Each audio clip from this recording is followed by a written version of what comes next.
So hey hello guys, welcome to our YouTube channel. ఈరోజు మనం సింపుల్గా గుడ్డు పులుసు ఎలా చేసుకోబోతున్నాం చూడబోతున్నాం.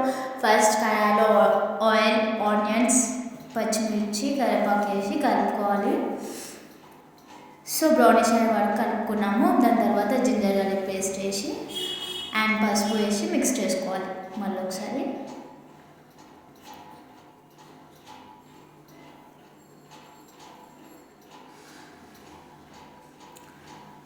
సో ఇట్లా అయితే మనం మిక్స్ చేసుకున్నాక టమాటోస్ వేసుకోవాలి మనం.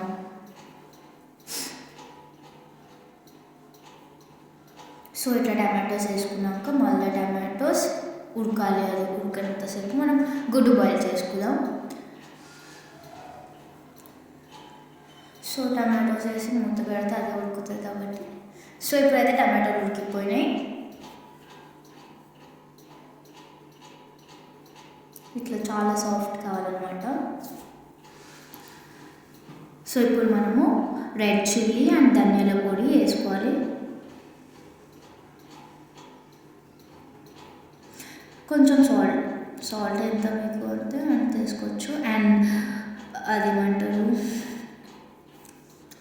చింతపండు వాటర్ వేసుకొని మంచిగా మిక్స్ చేసుకోవాలి. సో ఇట్లా అయితే మిక్స్ అయినాక వాళ్ళు ఒకసారి మూత పెట్టుకొని మనము గుడ్డు పొట్టు తీసేసుకుందాం అంత జల్లి. సో ఇట్లయితే పొట్టు తీసుకున్నాక కట్ చేసి దాంట్లో వేసేసుకోవాలన్నమాట. సో వేసేసుకొని మళ్ళీ ఒకసారి